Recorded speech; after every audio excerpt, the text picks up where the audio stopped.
Hi everyone, my name's Gus. I'm a cosmetic and implant dentist based near London in the UK. In this video I want to show you a kind of a framework and maybe things to think about or a way to find that right dentist who is going to be able to help you with your situation. And if I'm assuming that you're looking for someone who is better than average, okay? So these people are usually a little bit more rare, okay, and possibly a little bit more difficult to find as well. Okay, so let's look at how we can do this.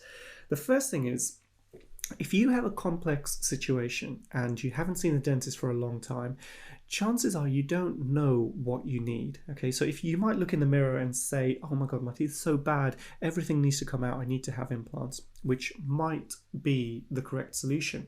But until somebody has had a look and you've listened to a couple of dentists, you don't know this for sure. Okay, so if you've Googled All-on-4 and you really like the look of it and you know it's going to suddenly make everything look great and there's only one surgical appointment, don't get sold on that treatment.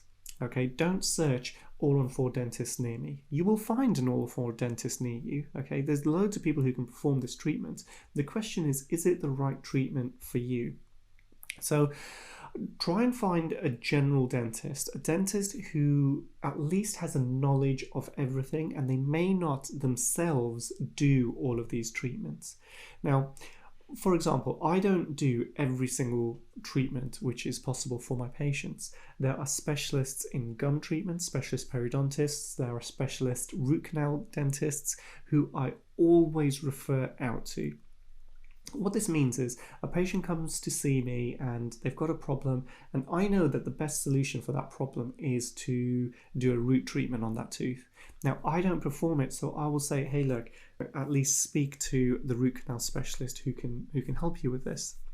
So what I'm trying to say is one dentist can't do everything, and if you know you've got a couple of missing teeth and you might need implants, still go and see the cosmetic dentist if a big driving force is the look of your teeth and you want the end result to look good. Okay, just because they don't do the implants themselves, doesn't mean that you shouldn't go and see them, because they will work closely with an implant dentist. You cannot do cosmetic dentistry in this day and age without working next to a good implant dentist.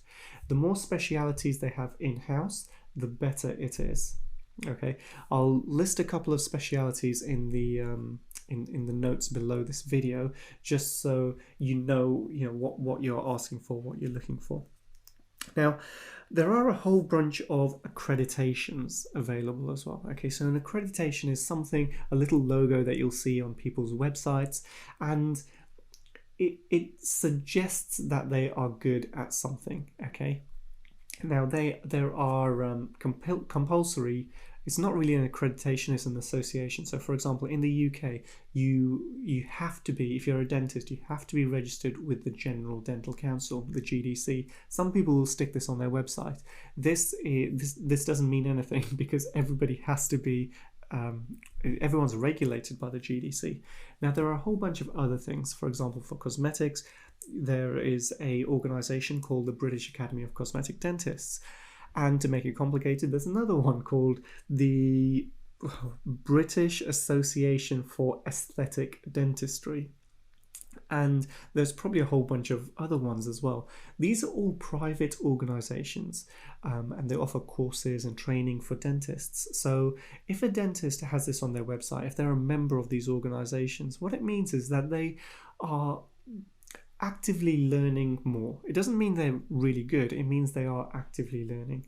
And some of them may be very good, but don't rely on accreditations.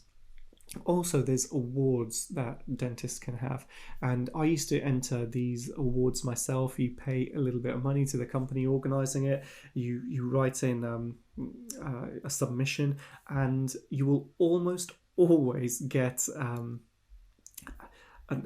a kind of a plaque saying well done for entering, which you can stick on your website. Okay, again, these things don't mean much. Even if you're the winner, it doesn't mean that it's the best dentist. It's based on the submission that this dentist has done in order to get that award.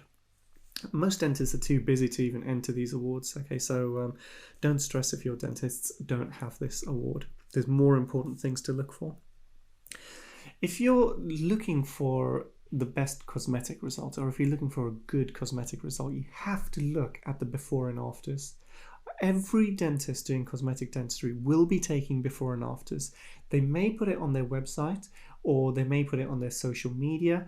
Find out where they put it. Okay, personally, I find it a lot easier to put my before and afters on my Instagram. So there's a whole bunch of them there. But remember, all of these, even for me, it takes hassle, it's effort to put my photos, my clinical case photos, off my sort of secure organization software and put it onto Instagram, for example. And this is the reason I don't have them on my website, because it's even more effort to put it on my website. So every dentist looking for cosmetics is going to be putting some level of before and afters on there. Have a look. Do you like what you see? Can you find someone on there who had a similar problem to what you have, and have they fixed that problem, at least from a cosmetic point of view? If the dentist has been in business for quite a long time, then that shows a good track record. You cannot be in business for a long time in the UK doing terrible dentistry. Okay, so those patients, those dentists who have been in a location for a long time and they've got good reviews, they're good before and afters, all of this kind of stuff kind of just builds up a perception. But remember, this is before you've even gone into a clinic and had a look. The next stage is a consultation. Now, a lot of places are doing virtual consultations now, especially after this whole COVID scenario, and we're doing a lot more of these virtual consultations. And virtual consultations can either be with a treatment coordinator or with the dentist. Now, it's going to be rare that you can have a video consultation with a dentist, because the dentist's time is usually very, very limited. And if they're not in clinic, they're doing something else. For example, today's a Friday, I'm not in clinic, I am making a video for you guys on YouTube. I can't be doing a video consultation at the same time, although I do have 4 booked in today. So when you speak to a treatment coordinator, they're not going to be able to give you the answers. And some places, the treatment coordinator is incentivized to basically sell the practice and ask and get you in for a paid consultation. Okay, and you probably don't want to go to a practice where they're pushing, the treatment coordinator is just pushing so hard without really giving you value. Now, what we found in COVID, what I found in COVID was, during that lockdown, we were still having video consultations and conversations with patients, and there is a lot that is possible just on a video call.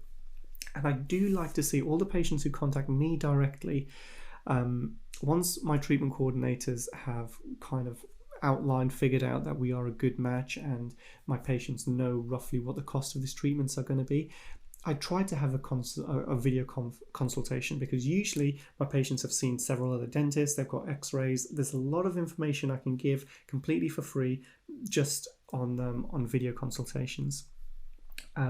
But it's very limited to those people who are able to come to see me physically. There's no point having a video consultation with a dentist who you're not willing or able to see physically. Okay, it's a complete waste of your time, so you shouldn't even consider that.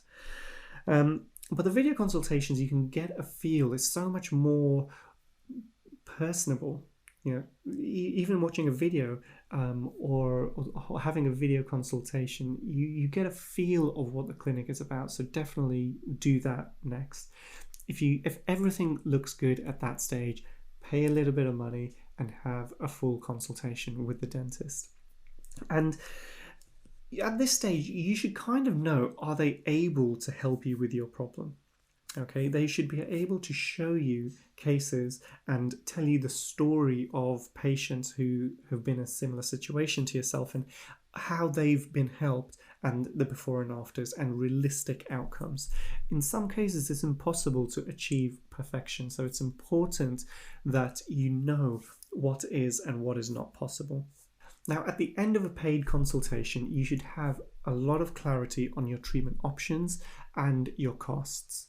And it's important to have this in-person consultation, because even if you go to the world's best dentist, if you do not get on with that dentist, then you shouldn't actually proceed with that dentist. You cannot have the kind of the dentist-patient relationship when you're looking at this complex treatment and have some kind of personality clash there. A couple of years ago, somebody did contact me, and they were looking to have all-on-4 treatment, top and bottom. They had a CT scan. We had a look.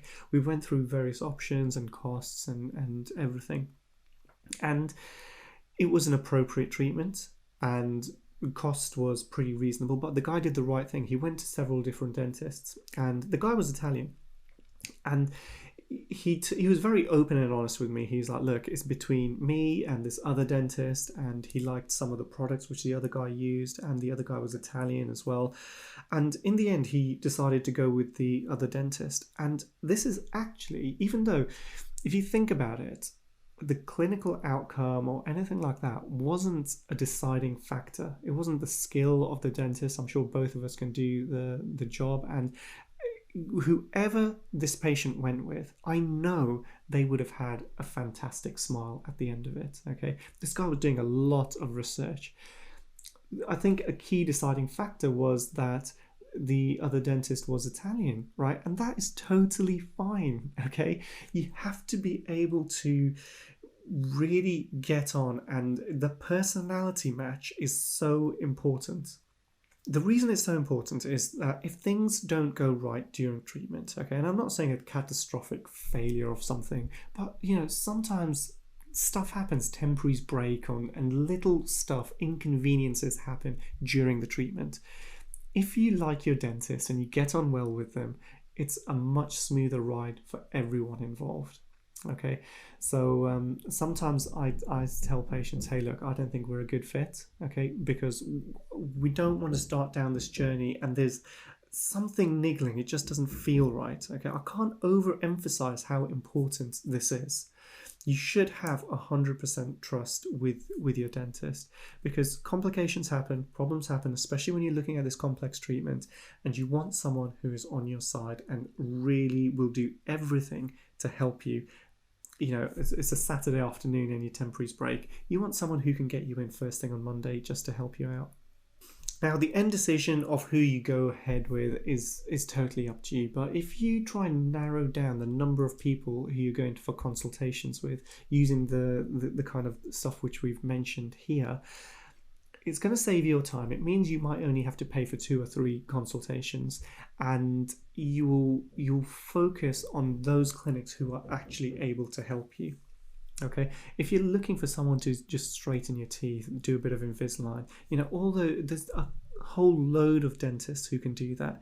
But what I'm really talking about here is those complicated situations where things have really broken down a lot, or you're looking for something a little bit more comprehensive and not many dentists are able to help you. Always be aware, a lot of dentists will say, hey, look, I can do this, because these treatment values are often a very high cost associated with them. So every dentist wants to do it. The question is, who is able to do it? So as always, I hope you got something out of this. I hope it was useful in some way. This is the video that I'm going to send a link to everybody who asks me, hey, look, do you know someone local? Okay. If you can think of anything else which you feel is important, please do drop it in the comments. Okay, I'd love to hear from you guys. All right, take care.